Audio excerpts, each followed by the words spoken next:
সাকিব অত্যন্ত একজন মানে কি বলবো, সরল সোজা একজন মানুষ।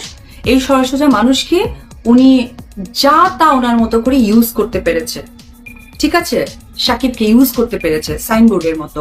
শাকিব খানকে সহজ সরল পেয়ে ইউজ করে দ্বিতীয় সন্তানের মা হতে চলেছেন শবনম বুবলী। এবার ঠিক এরকমই একটি মন্তব্য করে বসেছেন চিত্রনায়িকা অপু বিশ্বাস। গতকাল একটি শোরুম উদ্বোধন করতে গিয়ে সাংবাদিকদের ক্যামেরার মুখোমুখি হয়েছিলেন চিত্রনায়িকা অপু বিশ্বাস। সেখানেই সাংবাদিক অপু বিশ্বাসকে প্রশ্ন করেন বুবলির দ্বিতীয় সন্তান নিয়ে। উত্তরে অপু বিশ্বাস বলেন, শাকিব খানকে সহজ সরল পেয়ে ইউজ করে দ্বিতীয় সন্তানের মা হতে যাচ্ছে শবনম বুবলী। শাকিব আসলে খুবই সহজ সরল একজন মানুষ, সে এত প্যাচ গোজ এত কিছু বোঝে না। আর এই সরলতার সুযোগটাই বারবার কাজে লাগাচ্ছে বুবলি। শাকিবকে নিজের সাইনবোর্ড হিসেবে ব্যবহার করছে বুবলি। বুবলি আসলে শাকিব খানের হাত ধরে সিনেমাতে এসে ফেম এবং টাকা কামিয়েছে, সাথে আরো কামানোর চিন্তা ভাবনা আছে। ঠিক সে কারণেই শাকিব খানের সাইনবোর্ডটা নিজের সাথে এখনো ঝুলিয়ে রেখেছে। বুবলি জানে শাকিবের সন্তানের মা হতে পারলে তার আরো ভিউ বাড়বে, বিভিন্ন জায়গায় আরো ফিতা কাটতে যেতে পারবে, সিনেমাতেও ডাক পড়তে পারে, সেজন্যই এগুলোকে সে কাজে লাগানোর চেষ্টা করছে।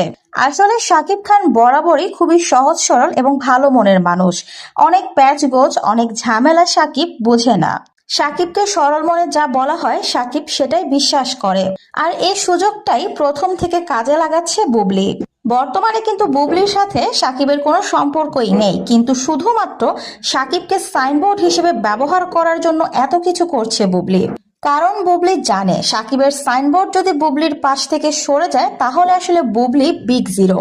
তাই যেভাবেই হোক শাকিবের সাইনবোর্ডটাকে কাজে লাগাচ্ছে বুবলি এবং কোনো অবস্থাতেই সেটা সরে যেতে দিচ্ছে না।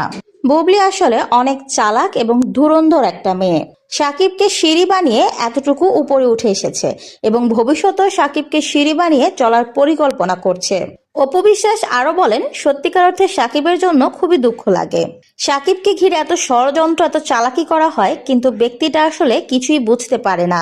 শাকিবের চিন্তা ভাবনা শুধু হচ্ছে কাজ নিয়ে, কিভাবে দর্শককে আরো ভালো ভালো কাজ উপহার দেওয়া যায়, কিভাবে ইন্ডাস্ট্রি তাকে বিশ্বের দরবারে তুলে ধরা যায়, এগুলোই শুধু শাকিবের চিন্তা ভাবনার মধ্যে রয়েছে। আমি শুধু এতটুকুই আল্লাহর কাছে দোয়া করব, শাকিবকে যেন সকল রকম বিপদ আপদ এবং এই ধরনের মানুষের হাত থেকে আল্লাহ রক্ষা করেন।